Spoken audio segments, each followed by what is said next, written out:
Our senior design involved using induction heating and 3D printing.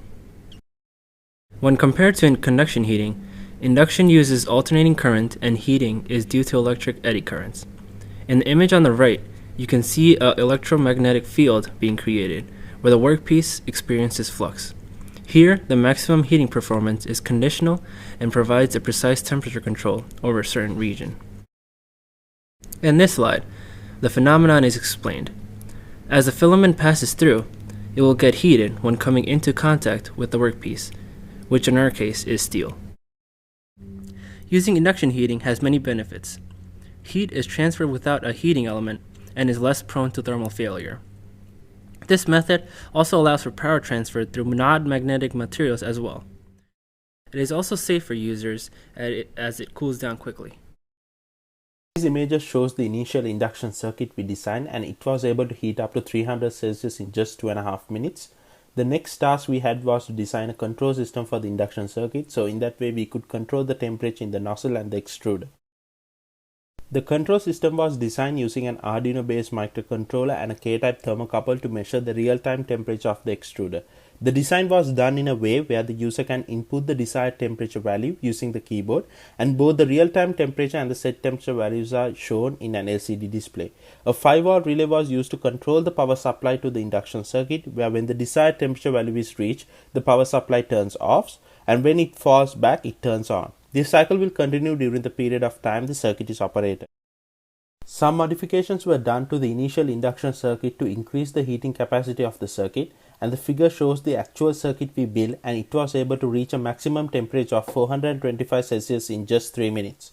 More importantly, the circuit was able to reach the PLA melting temperature of 180 Celsius in just under 1 minute. So the left hand side diagram shows the power versus temperature graph for the initial circuit we built, and the right hand side shows the power versus temperature graph for the final circuit we built. In the final circuit, we were able to achieve a temperature of 425 Celsius by supplying nearly 100 watts. Here are the ANSYS simulation representations of both printer modules. Each have the same heat applied to the target component, with the induction being the extruder and the conduction being the heat block. In this case, the temperature set was 300 degrees Celsius and a minimum temperature of 22 degrees Celsius, representing room temperature. On the right, we have the temperature heat transfer of the filaments. We notice that the induction temperature starts and ends at a higher value. In this simulation, the span was 1 second.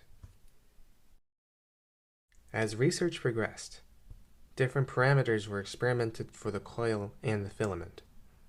To the left, we see a dramatic increase in temperature when coil size and diameter increased. To the right, we see temperature distributions between plastic and ferrous filaments. Due to a higher thermal conductivity, temperature distributions were shown to transfer more rapidly than in plastic counterparts. Above are the initial prototype from Senior Design 1 and the initial casing design for Senior Design 2. The plastic block in Prototype 2 is 3D printed in PLA for fast prototyping to test fit the design. The second prototype was improved upon to allow for the mounting of a fan to limit heat creep, and was adjusted to better accommodate the wire clearance for the coil inside. Once this was confirmed to work acceptably, we had the part 3D printed in steel.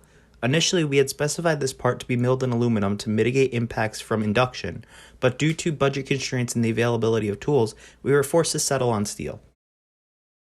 Above is our final prototype. It was able to melt and feed filament as well as move, but due to the opening diameter of the nozzle tip as well as bed adhesion issues, extrusion was difficult. Future improvements should address this, and seek to have the mounting block made with aluminum as was originally desired to mitigate excitation and thus heating of this block from the induction. Now for a short demonstration.